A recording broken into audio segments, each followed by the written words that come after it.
Hello, everybody. Welcome to SoCal Loopers. Welcome to Sunday afternoon Loop and Learn. We start with our regular disclaimer. Loop app is a do-it-yourself closed loop algorithm and user interface developed through the work of community volunteers. Nobody was paid for this. While it may seem obvious, please consult your healthcare team regarding any changes you make to your settings. Remember, this is highly experimental. It is not approved for therapy. You take full responsibility for building and running this system, and you do so at your own risk. Everyone nod yes. I'll take that as your approval and understanding. And we can move on. Online today, you've got me. I've had type 1 for 55 years. You've got Cassidy Robinson, wave, who's had T1D for 27 years. And we'll see one or two other jump in here in a little bit. Some of the questions we hear a lot on SoCal Loopers is, how do we manage carbs? What are active carbs? How do I do boluses and loop? And here's your chance. You can listen, you can learn, plus you can ask questions. What a great thing.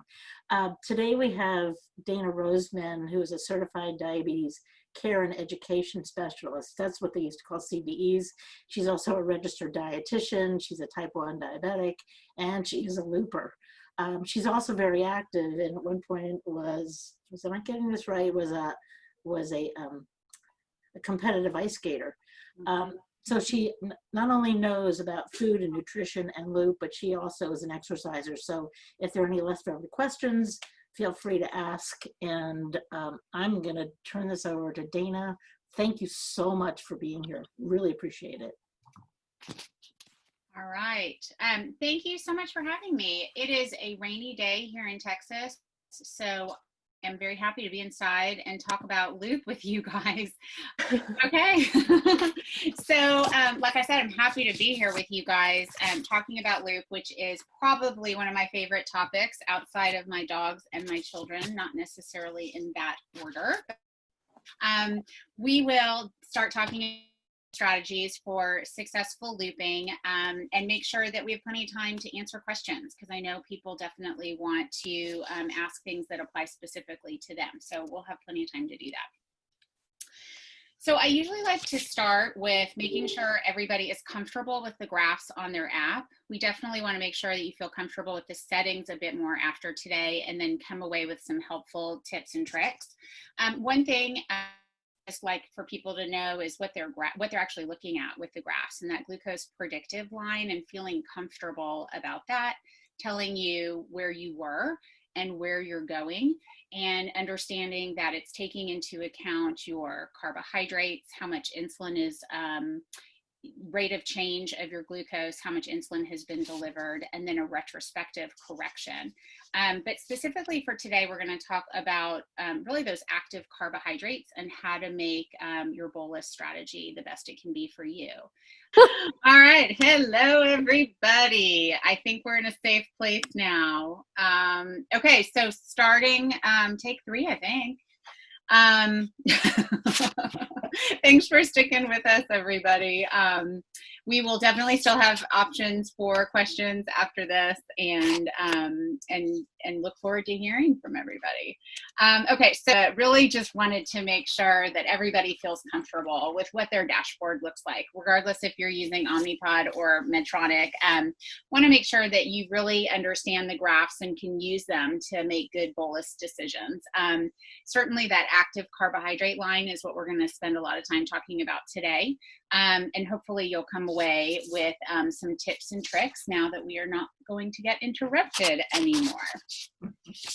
But it is important to me to really kind of do an extra plug with starting with your basics, testing, evaluating things before you get into loop. And I know this is much easier said than done. Nobody likes to do it, but it is so important going in the right direction. Evaluating prior to loop, and then if things go a little bit haywire, open loop and try to figure out your ratios and rates again.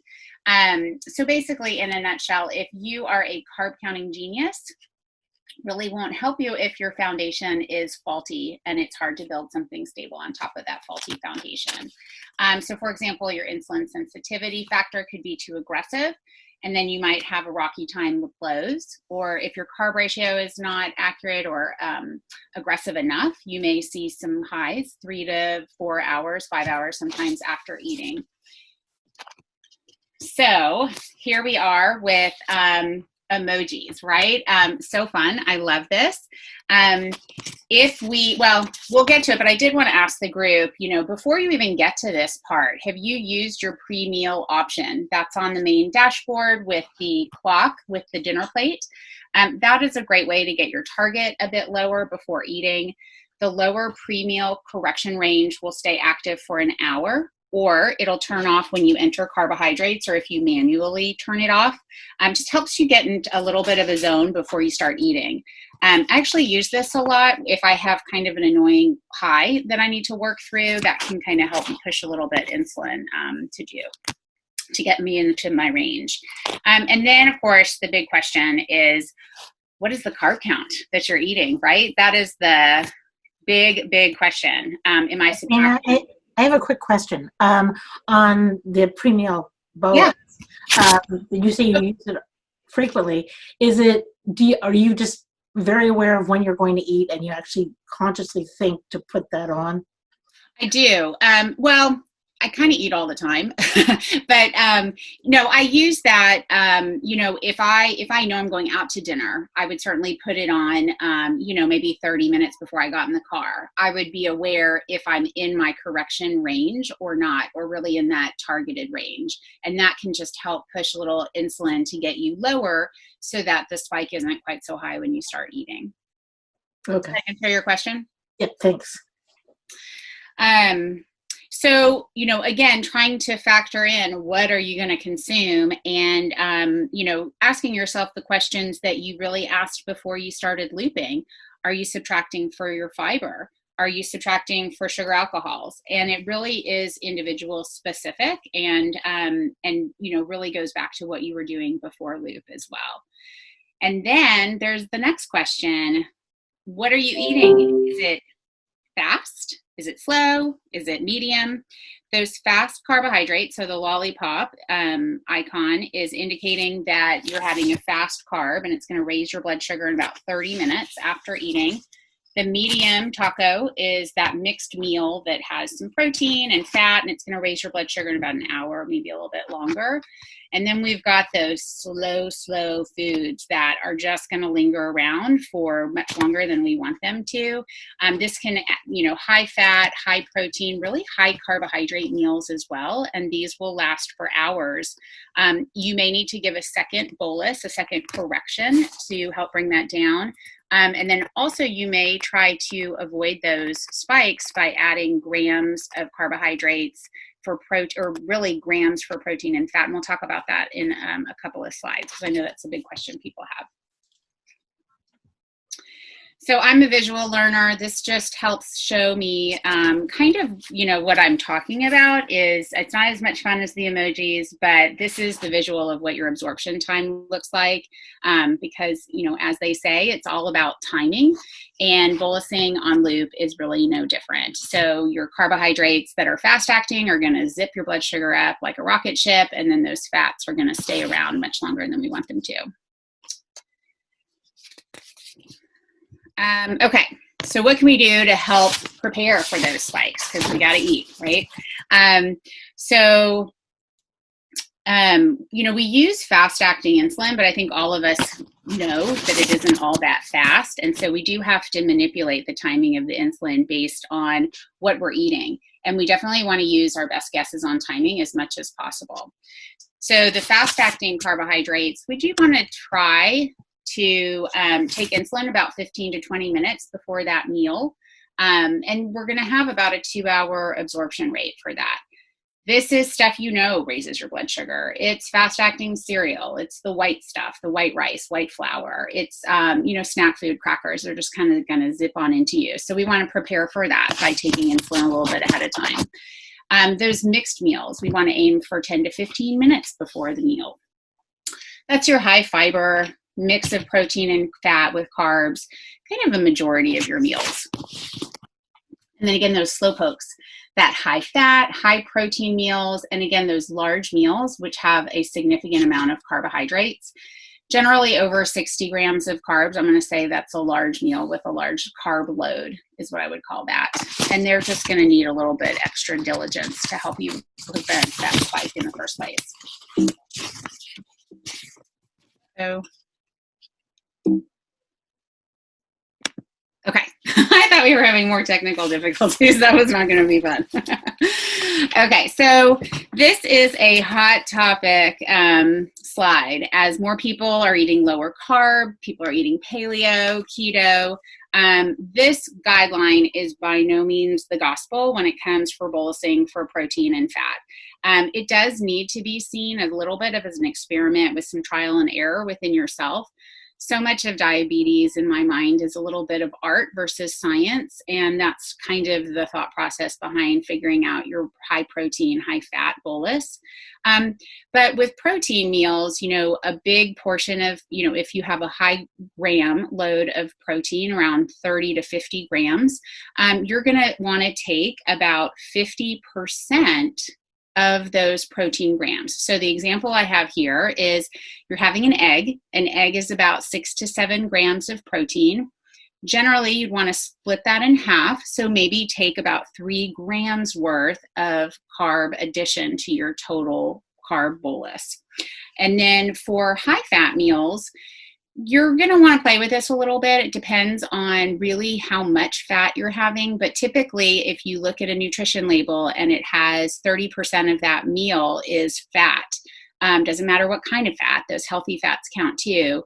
I'd eat avocados all day long if someone would let me. So, you know, it doesn't matter what kind of fat, but you do want to use a override of about 150% of your in your Loop app, and set that, you know, play with it about 4 to 8 hours. I would definitely set it shorter in the beginning, and then you can extend it out as you learn more about your absorption.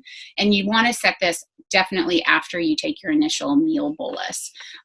Sometimes you do want to take a correction 2 hours after. It's just, this is definitely where some note taking can help, and you can learn about different meals and how to adjust that temporary override for fat. Okay, so this happens to all of us. A good bolus goes bad, right? And so what do we do about that? Because it for sure happens. I think something that people don't often take as much advantage of as I would hope is editing that carb entry and even the absorption time in that active carb status graph. So if you click on it, and we can do a demonstration of this if that would be helpful after this, but you can go in there and really adjust. You can add carbohydrates if you kind of went to town on some extra sushi rolls, or you know, just maybe you got regular lemonade instead of diet lemonade. You can go back and adjust that. And then another thing that sometimes I think people forget about is give the pending insulin. You can actually manually add that sooner rather than later. If you notice that your blood sugar is rising and you know there's a pending insulin that's based on the absorption time you entered, you can go ahead and put that in, and maybe that will help to avoid a huge spike in your blood sugars. And then the overrides can definitely be super helpful, not just for the fat, but again, just to kind of push insulin after the meal.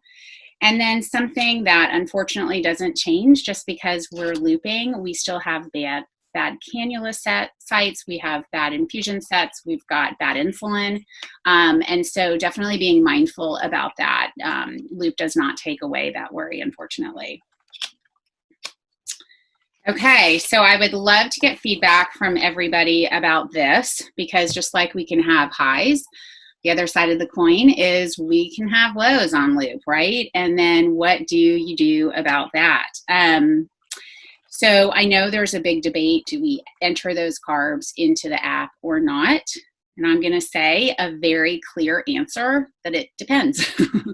So it depends, you know, if you are overcompensating, right? And we all know what that kind of means. Then we do need to enter those carbohydrates. If you've got kind of an ideal, your portion is limited, you've got limited options available to you, and small amounts of carbohydrates to correct that low, then no, I don't think that you need to enter those. But, hopefully gone are the days where we're kind of emptying out the kitchen for those lows. And everyone knows what I'm talking about, because it's a hard habit to break, right? Your brain is screaming at you to fix that low. Hopefully that is no longer happening. We want to make sure that's no longer happening. But when you have a correction, which ultimately, sometimes happens, if we can do small amounts of sugar, then we wouldn't need to count that into the app. And what do I mean by that? Nobody's overeating glucose tablets, I don't think. Small squeezy bottles of applesauce, small amounts of juice. But of course, that's not always easy to do. And then definitely being mindful of the data, right? Diabetes is a disease of numbers, and looking at the patterns, looking at the data can really help. I don't know if a lot of people look into the Apple Health Kit app for their carb entries and to see, what you are consuming and what the what Loop has been, what you've entered into the Loop app. I think that's a really great way to look back and see things that you've done. Obviously, Night Scout and Tide Pool, everyone's favorites. That is so helpful. And we're so lucky to have, so much great data right now to analyze patterns. But another thing is just as simple as using a Dexcom app and entering into the events, showing yourself, okay, I had, chips and guac and queso and my blood sugar never went down. Let's maybe do some adjustments with those fat boluses, kind of play with the overrides a little bit. And so, of course, when all else fails, a diabetes educator, endocrinologist, certainly the amazing Loop community is there to help, and definitely discussions like this, now that we're not interrupted, are great. And so I'd love to hear people's questions. I'd love to hear people's feedback. This community is amazing in giving information. So let's open it up now. Okay, I've got two that came in earlier. Okay. So let's start with one that is, I think you just did, but can you touch on fat protein units a bit more and the key things to watch out for with this bolus strategy? Well, the key things to watch out for are having a low blood sugar after you bolus aggressively for something that's high fat, because the fat is going to be extended over a long period of time. And so if we take too much insulin up front for protein and for fat, the concern is going low and then having to correct that low. And of course, we haven't even addressed the fat that's still digesting. And so, I would start very slowly with this. Some people, again, have different ways of metabolizing and digesting their protein and fat. And I absolutely do not think it's one size fits all. So, some favorite meals, maybe start using your overrides. Some favorite meals, a high protein breakfast, maybe start using 30% of that protein as a start. I wouldn't go to the 50% right off the bat, and just note taking. Do some people put the protein and fat in an hour after they've consumed it? Some people do. I forget things. So, if you're going to set a reminder and put that in later, more power to you. I myself would forget. I love the overrides for that reason, because I want to spend less time thinking about my diabetes. So do you see in the high fat meals, and hopefully I think that your slides are being made available after we're done. If not, we can totally chat about that, because it would be great. Yeah. With high fat meals, and I just ran into this the other night, and it was a perfect example knowing that you were coming to chat with us. Like, I ate pizza, which I don't ever do. I ate 2 slices. It was so delicious. And used the pizza emoji, which is wonderful and totally a go-to. But instead of having a 4-hour absorption, I noticed at the 2.5, 3-hour mark, this is going to be a 6+ hour absorption. Mm-hmm. Are there meals kind of quote unquote common meals like that tend to go outside of that 4-hour range of the actual like fat emoji target. There's a lot. And so do you change that absorption time? Or I guess if you had pizza next week, would you change it? Yeah, now it's like burned into my mind because it was like a little traumatic and unexpected. But I'm just kind of thinking, right, like while, especially in the COVID moment, while everyone's at home, if we're a little bit less active than usual, like pizza was a very good go-to comfort food the other night. Are there other like foods that people can expect to have a much longer than 4-hour duration on?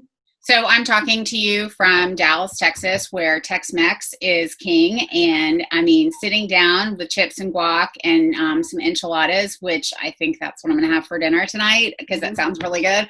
I definitely would put that absorption time 6-8 hours, because otherwise the next morning I would wake up, and maybe still be running higher than I want to be. And so, I think initially people are nervous to set that extended time further out. And I think it is really helpful to start to get a little bit more comfortable with that. And when you change the absorption time, you push it out to a 6 or an 8 hours, are you still adding the 150% override on top? Usually, well, another trick and that you can do is sometimes people will divide up their bolus based on the macronutrients. So for example, your pizza, you could have done a 2-hour absorption maybe for the crust and then gone out further for the cheese and the fat, or the cheese is the fat. You could, divide it up if you felt comfortable doing that. But to answer your question, yes, I would still keep up. Maybe not 150%. I would maybe back that down to 130. Okay. Thank you. Okay, we've got a question that actually came in before from Virginia. I eat mostly plants, fruit, vegetables, grains, beans, so most meals are 70% plus carbs. When I don't eat, it all looks good, but after I eat, within 30 minutes and up to 12 hours later, with no other food, I am still not back to pre-meal blood sugar, despite lots of manual corrections via open loop. So some setting is way off. I've gone back to basics. I've tested. And it's hard to say without looking at the data. My gut is telling me the carb ratio needs to be adjusted, but also remember when I had the slide talking about a large carb load over 60 grams, I think she mentioned that her meals sometimes are 100 grams of carbs because I think she's a vegetarian. We're really going to need to adjust that absorption, and I would increase using that temp override that we would use for a large carb meal the same way that we would use an override for high fat meals. Okay. So I would use that same 150% and see if that helps, because it does sound, if your blood sugar is still high 3, 5, 6 hours after a meal, definitely I would say the ratio needs to be looked at first, and then also we would go into a strategy of using an override for that high carb intake. Got it. Yeah. Then the question also came back to pre-bolus as well. Yeah. Okay. Gotcha. Yeah. And one thing about pre-bolus that, a lot of times, and like what Cassidy said, we're mostly eating at home these days. And so you probably do know, okay, I ordered pizza. It's coming through Uber Eats. That's what I'm having for dinner. But, sometimes you may not know what you're eating, but you always know you're going to have some, 10 to 15 grams of carbs, even if you're having some green vegetables. You might just put something in as a pre-bolus, and then you can finish up when you actually sit down and know what you're going to consume. I would also say with Loop, and I meant to say this on the appropriate slide, and I think my mind was stuck on our hack. But something that is really important for Loop is to take your insulin before you eat. I know a lot of times people get nervous to do that. They don't know what they're going to eat. They don't want to enter carbohydrates until after they finish.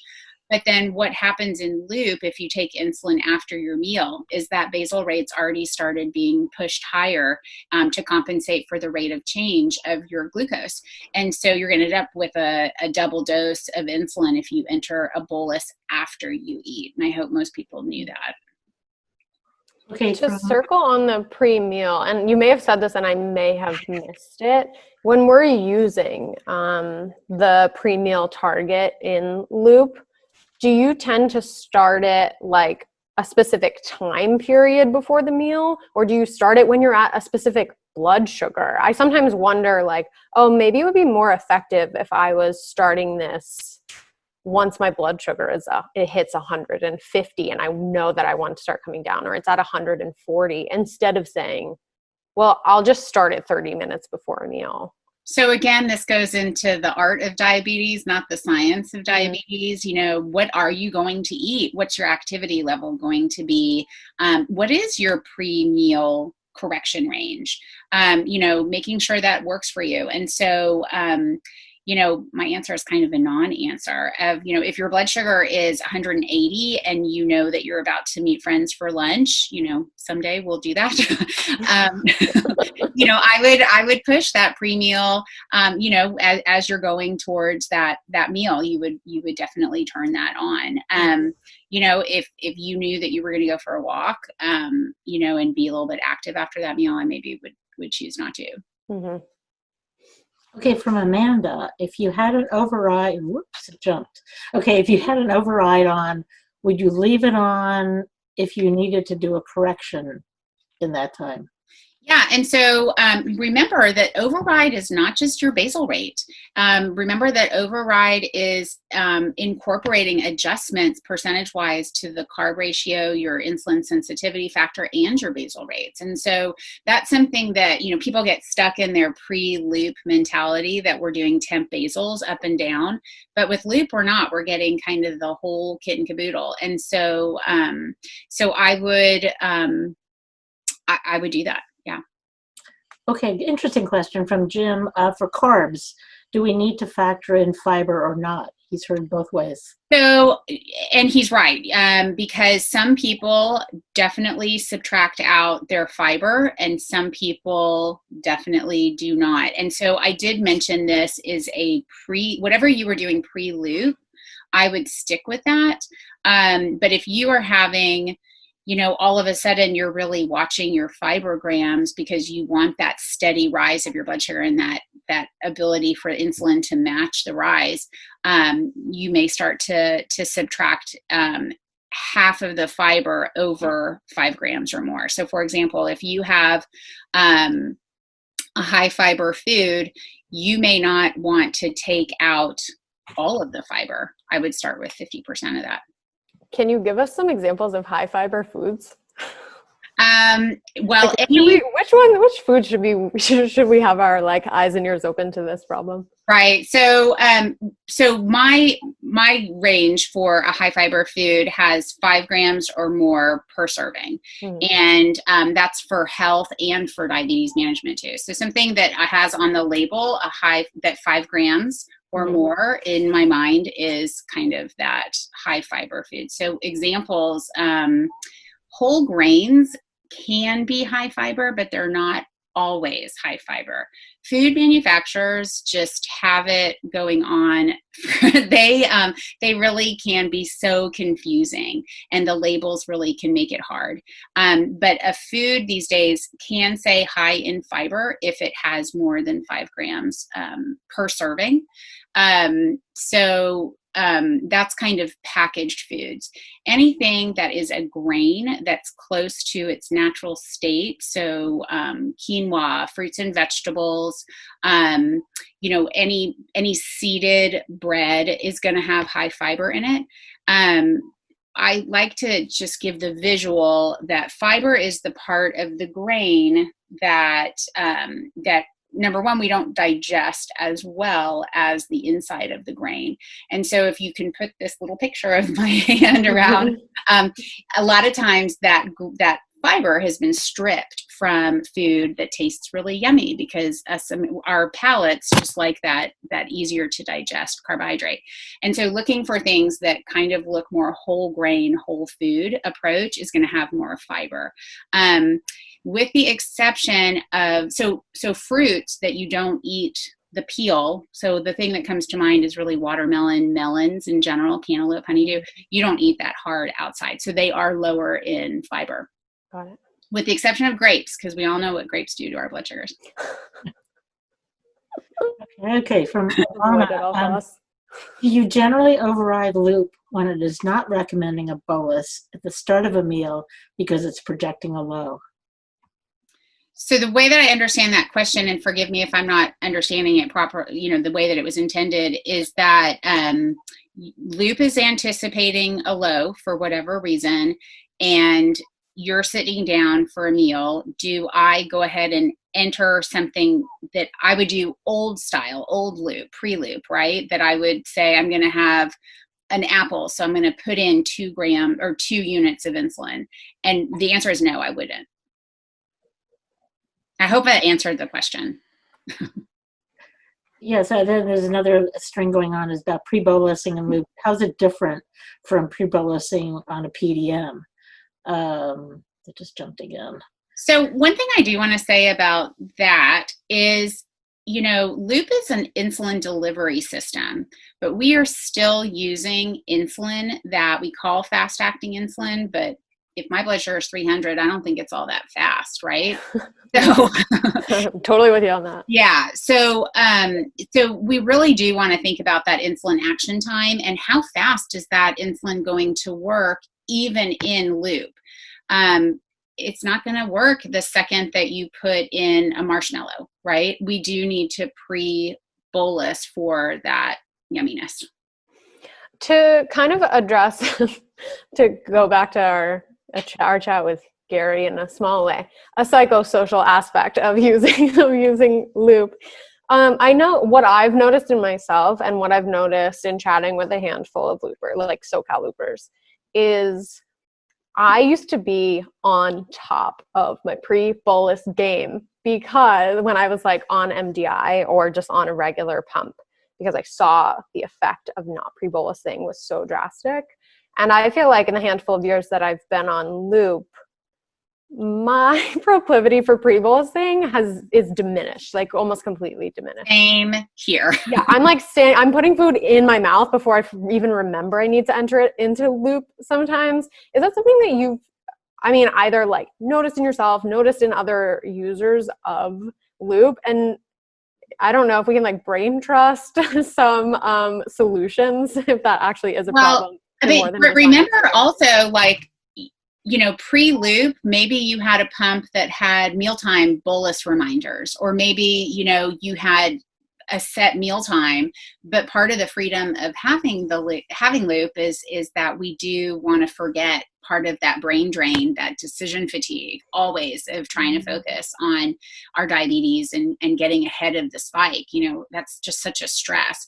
But I'm with you. I, especially the past 3 months or so, I don't think I've pre-bolused. I probably shouldn't say it on Facebook Live, but it's just really hard. But I will tell you that, I'll put in something again, if I know that I'm hungry and I'm going to stop what I'm doing and go to the kitchen, I'll put in something and then finish it up later once I figure out what I'm going to eat. I don't know where this tip came from. I wish I could remember, but I remember someone saying that like if you have the opportunity, you forget to pre-bolus, you eat a meal. Your blood sugar is going to rise, but you have the ability to like go and take a 10 or 15 minute walk as soon as you're done eating, or like as you're like eating your last bite, you just start walking down the street. Would you recommend that to blunt the blood sugar spike a little bit? I love it. Absolutely. I love going to outside and walking after dinner, just because I do think it will kind of stall off a spike. Absolutely. Anytime we're moving, that insulin becomes a little bit more supercharged, and definitely walks, even strolling, walking the dogs, doing 10 squats, something active definitely can help. Awesome. Interesting question from Margarita on your take on when to use the rapid adult versus kids mode. Is there a specific weight that you go by, or how do you do that? That is a good question. And my default is not necessarily weight. I would love to open that question up to the rest of the community, because I don't answer for that, other than my experience is typically adults for adults, and then pediatric for kiddos. Kenny, if you want to join in on Zoom, we can put you on to talk as well. Okay. Let me see if I think Melva had one. What about any beans, kidney, etc.? Do you subtract from carbs? That was probably back with the fiber discussion. Yeah, back to fiber. And yes, the short answer is yes. And the longer answer is beans. Adding fiber to your diet is probably, top up there with top billing on things that will help to smooth the spike of your blood sugars, and for health as well. Fiber is kind of becoming that nutrient of the time, only because we know that it really helps to foster growth of our microflora, and just really has some good heart health as well benefits. And so if the question is, add those to my diet as much as possible, my answer is yes. And then subtract the fiber out. Again, some people are really sensitive to that increase of carbohydrates when it is mostly fiber, and they'll end up low if they don't subtract that fiber out. And hopefully that's something that she knows about herself. Yes, can you run on this for next? Yeah, I actually would be really interested in circling back to protein discussion. Yeah. Because I feel like when bolusing for protein is something that changed my diabetes life. And I didn't for good. For good, for much Okay. for the better, and no one even brought it up to me until I was 26 years old. So I'd lived with diabetes for a really long time. Right. So, but in the ability to implement that, I've heard so many ranges of the percentage of grams of protein Right. that you bolus for, like the easy fast one being 50%, and kind of like when I originally started doing it, my dietitian told me to start doing it at 35%, which meant I was like not great at fast math, like with a calculator every time I was trying to bolus. For I would typically suggest starting at 30%. So the 50% is, again, part of that experiment that you have, N equals 1, just you as a single study subject. But I would definitely, if it's a low carb meal under 20 grams and you're having a significant amount of protein, I would absolutely bolus for that protein, because I think everyone knows that their blood sugar is going to rise, even if you're having salmon. But if you're having salmon only, because that's kind of a fatty fish as well, with maybe just some greens, you're going to have a rise in your blood sugar, and it's going to stay high. So that, again, is with that override. Another kind of like question on do you bolus, do you not bolus, was a question that came up when we were on the road for Bike Beyond that just popped into my mind. An active 3-month discussion over whether you bolus for green things, most specifically salad. What is your recommendation on green item bolusing, especially when you're just chatting about like your normal everyday lunchtime salads? So any salad is going to have some form of carbohydrate. And so this kind of goes to the question, would you take insulin for almonds? Personally, yes. So that's kind of telling, right? Because if somebody's like, why would I take insulin for almonds? It's 7 grams of carbohydrates, depending on how much you're having. And so my answer is yes, I would take insulin for almonds, but I would also take insulin for the salad too. And that's why, talking about pre-bolusing, when we said you're always going to have about 10 grams of carbs, even if you have a green salad, it depends on the person, but I would personally take insulin for that. Okay. Does that match what your team thought, or what was the outcome of that 3-month debate? 20 type 1 diabetics who asked a question like that. There were a whole lot of differing 20 answers? Yeah. I'm just going to quickly run through. I don't see too many. I see an interesting question from Maureen. For those of us who are using automatic bolus or micro bolus loop apps, what do you do when you watch your carb absorption go higher? Do you do a lot of micro boluses? How do you manage, or are you dealing a lot with those developmental branches? I'm personally not using one of the branches that's on my to-do list, but I'm not sure I understand the question. Do you do a lot of microboluses when you watch your carb absorption go higher? Okay, so as you're watching it can go higher instead of down. Those microboluses are increasing with the glucose change of your meal being digested, and so I would follow Loop's suggestion if there's pending insulin that needs to be added, if there's a correction that needs to be done, that auto, those microboluses are still increasing your insulin. I hope that answered the question. If not, maybe she can email me directly afterwards. Okay, Cass, you got the next one? Yeah, I'll ask. I would love to ask you a question that I asked Gary, because he was chatting with us on, what day is it, Sunday? He was chatting with us Wednesday about exercise and Loop, and suggested the use of fast-acting carbs before exercise. Mm-hmm. Do you have go-to fast-acting carbs? I would love to hear for exercise specifically, and then just kind of generally for treating low blood sugars. Yeah.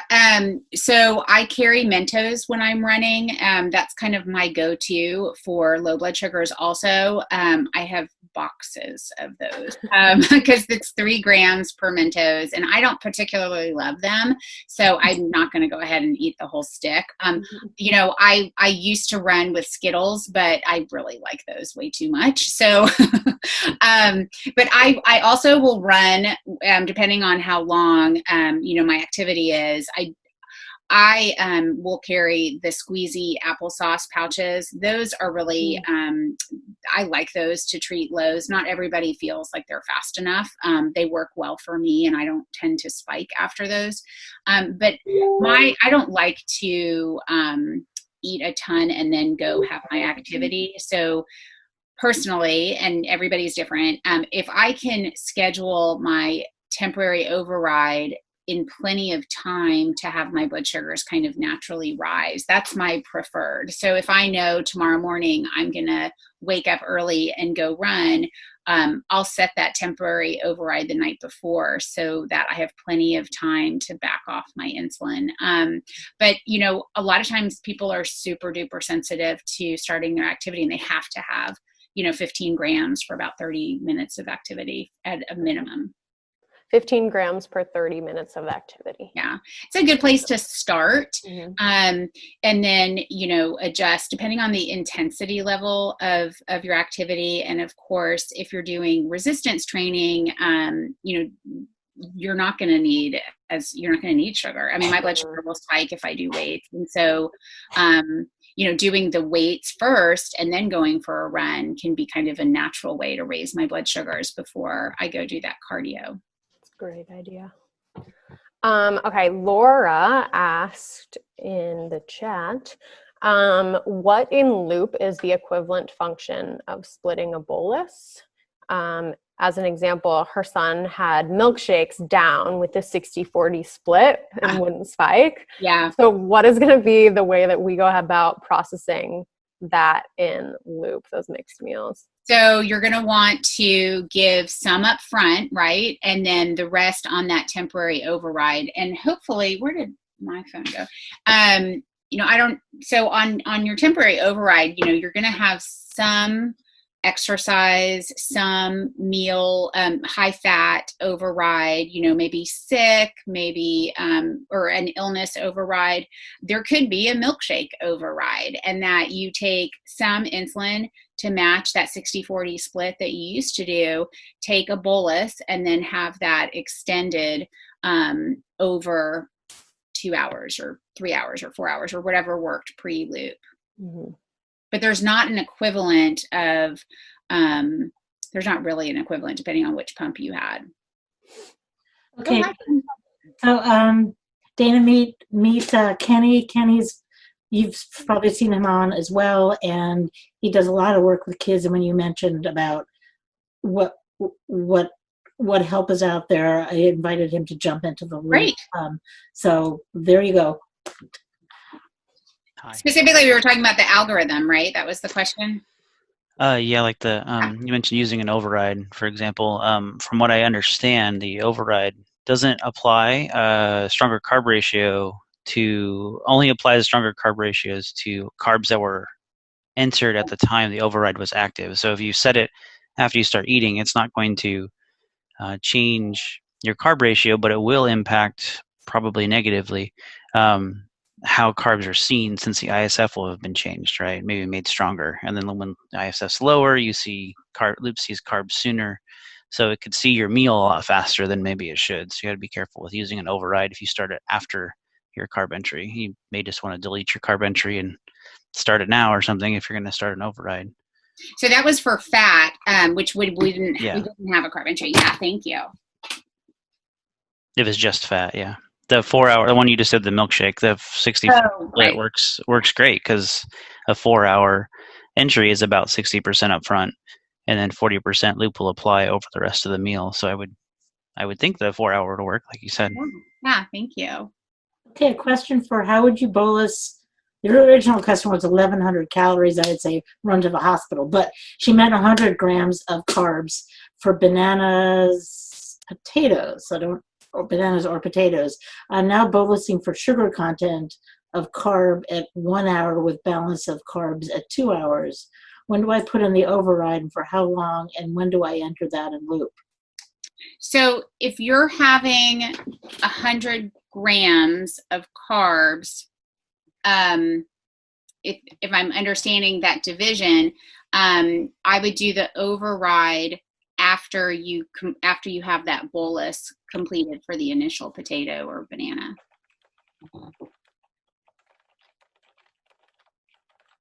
Okay, did that answered that. Anything else out here? Are you seeing anything, Kat? Yeah. And this, I feel like, kind of circles a bit. Jennifer's struggling with treating lows for a 10-year-old boy while he's swimming. Of course, loop is only intermittently working while he's in the pool.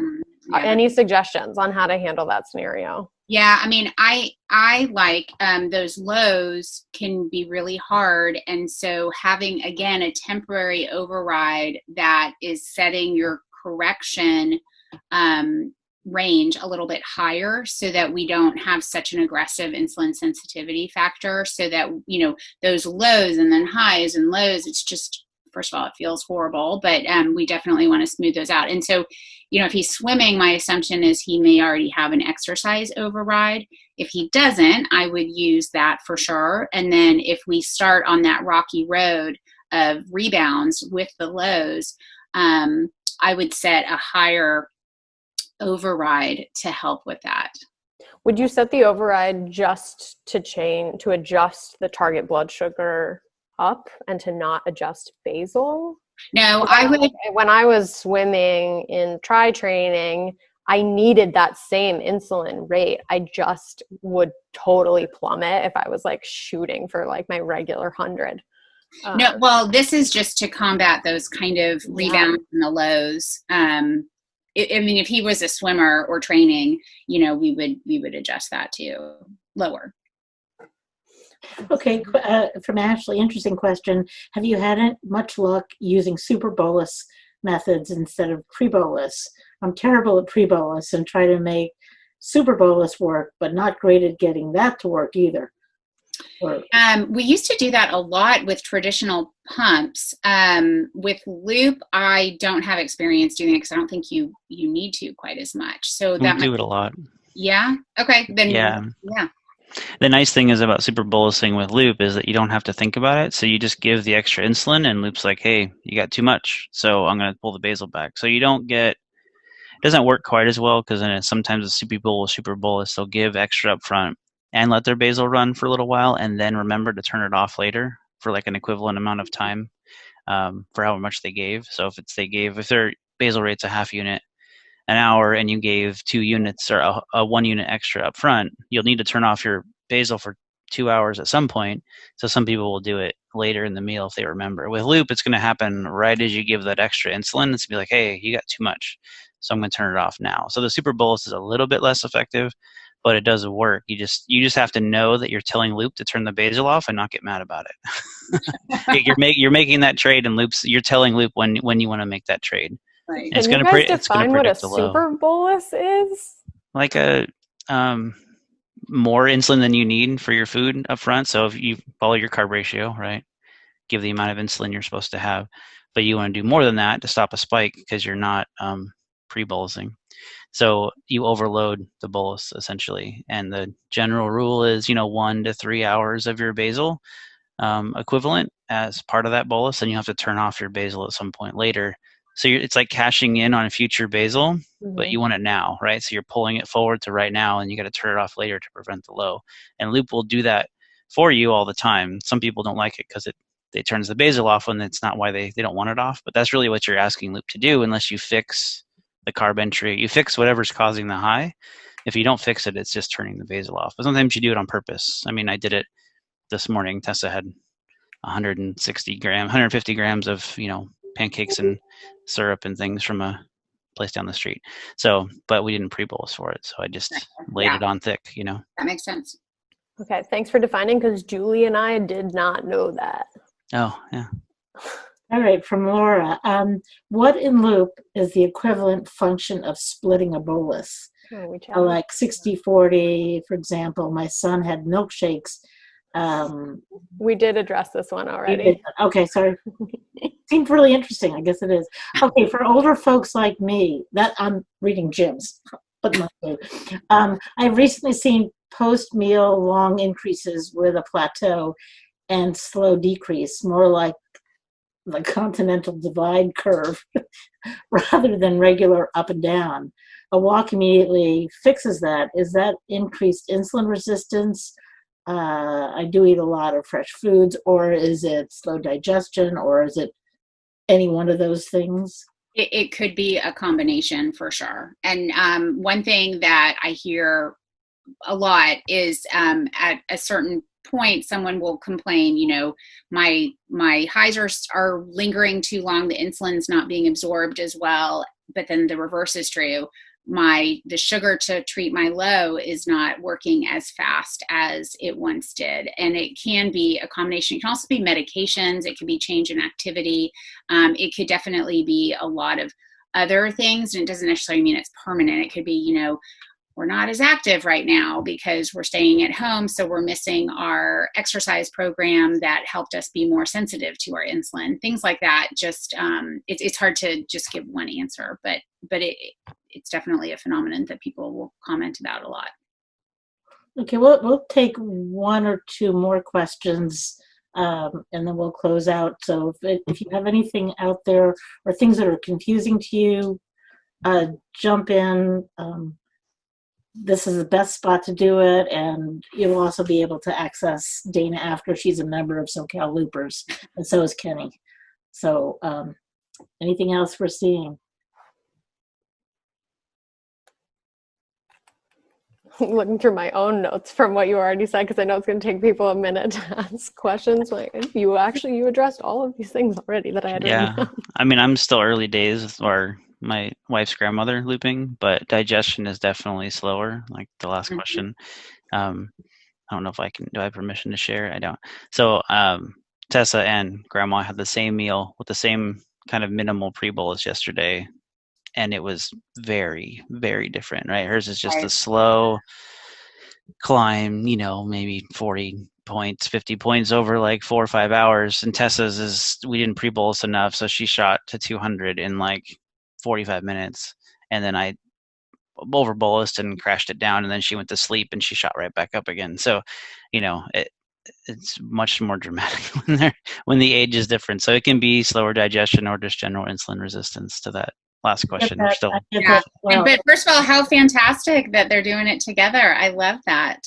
Kenny, I put you up to co-host so you can share. Oh yeah, it's just my wife wanted me to take a picture of it. It's amazing. The story is amazing. There was a question about intramuscular injection because Gary had mentioned that. If you're running high and you're just not responding quickly enough. Any thoughts on that? Well, my thought is it can be kind of dangerous. I mean, I know people are really tempted to do that. And if you've done it before and you feel comfortable with it, obviously that can be faster, but it also can be dangerous. And dangerous because it acts too fast. Yeah, acts fast. Yeah. Or if you had insulin lingering from an earlier correction, but people, it's somebody's individual diabetes, and they'll know how their activity is. It's not mine; it's theirs. And so, if they've done that in the past and they feel like it has good results, and it can definitely, prevent ketones and get them lower faster, absolutely.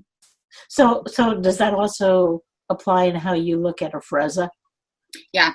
I mean, what do you mean? Like, I think Afrezza is a nice tool in the toolbox if you've got kind of this nagging high. And, again, if my blood sugar is 300, there's not insulin fast enough for me to get it down, right? I would do anything. I would stick intramuscular. I would definitely take Afrezza because I want to get it down. Feels bad. So yeah, that's how I would approach that too. I think it's a great tool in the toolbox. One thing I have run into though is people taking Afrezza but keeping closed loop. I would definitely, if you did something injection wise or Afrezza, open your loop up so that you're not getting that double dosage of a lot of insulin coming from a lot of different areas. Okay. Kenny, you want to throw that up on Grandma?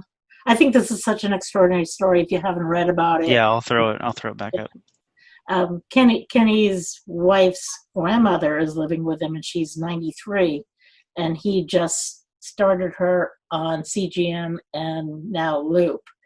Love it. At 93, I think she holds the record. Wow, that's amazing. Nice work. Yeah, that's the same. Like, she's cake, like, I don't know. I don't even bother pre-bolusing. Like, we just follow her around the kitchen when she's wandering for food now, and then just enter what she grabs, So she's more free than she's ever been. Not that she ever bolused for food before.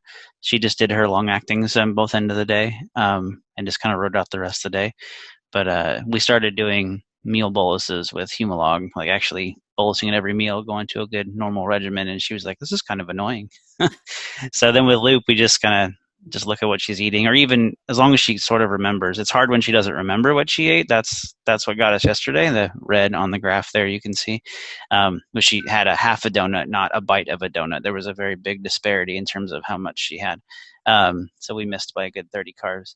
But yeah, it's, it wasn't so bad. I mean, it kept it under 250. So, and she's used to being, her A1C's in the 9s and almost 10. So, yeah, so that's fun. But yeah, digestion, same meal. I adjusted both carbs after the fact. You're seeing numbers that are adjusted after we figured out that the homemade pot pie was a little bit more than we thought.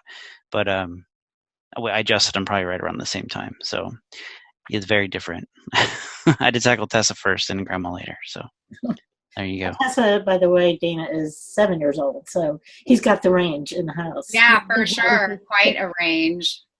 Okay, one question. All right. Yeah, I think we've got one question, and you addressed it a little bit earlier, but I feel like I think people need to hear this apparently. Yeah, it's important. And I could probably hear it 10 times. Uh-oh. What is it? Would you mind lottery number? Would you mind advising on how you do an override for heavy carbs? Do you start immediately after bolus with the override and run it for 4 hours, or do it before? One more time. Sure. So, heavy carbs, what is that?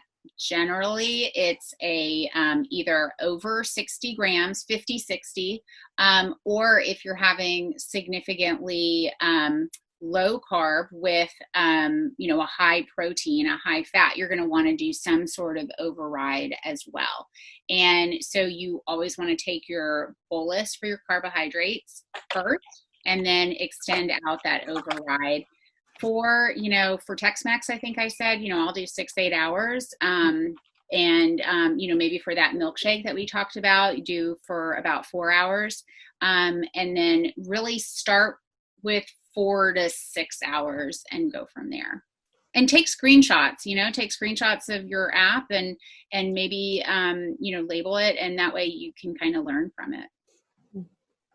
When you enter mixed meals, Mm-hmm. do you enter each individual item? So to our point that we talked about early on I was rock solid on pre-bolusing and I was just in it.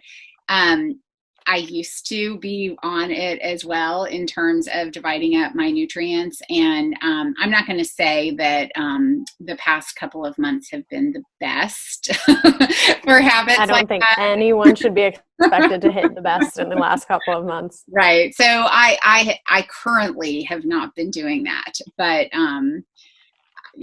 I have in the past. And there are a lot of people who have great success with that and really feel comfortable knowing what's what. I think for the mixed, sometimes it's just you're making your life a little bit more complicated than you're getting benefit. Because at some point, let's do that cost benefit analysis and how much of that decision fatigue and mental fatigue in terms of dividing that meal up. Are we getting that much better control doing that? I don't know. You'd have to we'd have to talk about it.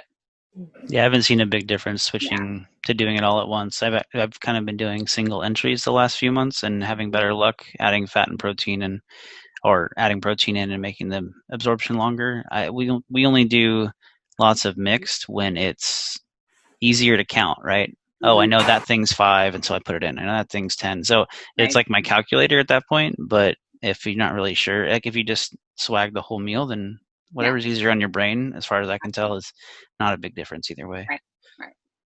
If you're at a party and your kids grabbing stuff as they go, then you just kind of keep entering it, right? And then you use the emojis, and then if you realize you misguessed on something, you can kind of figure out what that thing probably was that you have the least confidence in and fix that carb entry, Right. Or subtract out, yeah. It's more for it's putting your brain in the Loop app. Don't kill yourself trying to enter your carbs. All right, one more, I promise this is the last question. Do you ever have Loop give you a different carb absorption amount for the very same meal on a different day? Isn't that the joy of diabetes? You're talking the carbs absorbed, like what you've seen, I guess is probably what they're saying. Yeah. I mean, there's a lot of factors into that, right? I mean, it can be other meals around it. Like, so Tessa's having, like I said, a giant meal this morning that's going to last 6 hours.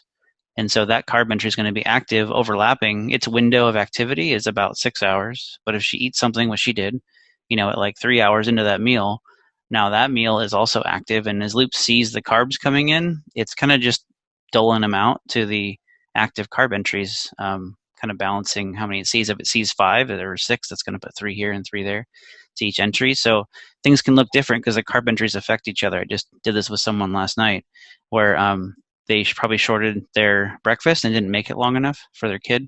So I said, hey, it's like, it's bedtime, whatever, end of the day. We're trying to figure out carb ratios. So go back, add the 4 or 5 extra carbs in there for breakfast, and all of a sudden, all the carb entries after looked different. They were all too fast, like Loop saw too much too soon.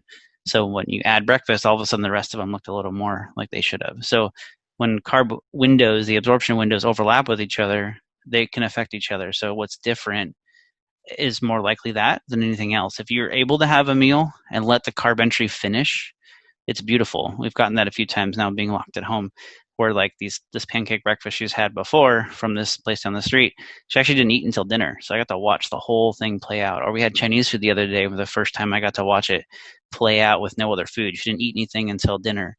So I got to watch 5 hours of protein activity, right, to keep increasing the carbs. So the Chinese food I thought was 45 grams was really 75 with the protein, and just kind of kept holding her up right around 80 or 90 or 100 for 5 hours until it finally let out. So if you can watch a meal and let it finish, it's magical. So do it. But it's really hard to, with a kid, they're not going to not eat. So, I just save pictures of them and make notes and hold them special places so I can remember what those meals actually are next time we eat it. I think we're running long, and everyone who came back onto Facebook, thank you. We'll see if we can tighten that up next time. Dana, my gosh, thank you so much. I hope this was interesting for you. Kenny, thank you for jumping in. All of you all that are either living with type 1 or living with someone with type 1, kudos to you all. This is an amazing challenge. And if you actually listen back to this video later on, and you realize how much we juggle, how much we do constantly, you should just feel real good to yourself and give yourselves a hug and really be pleased with how good you are. So I'm amazed with you all. Thank you. Thank you, everyone. Dana, best of luck to you. Thank you. Yeah, thank you so much. Yes, thank you, Dana. Be well. Bye. Bye-bye.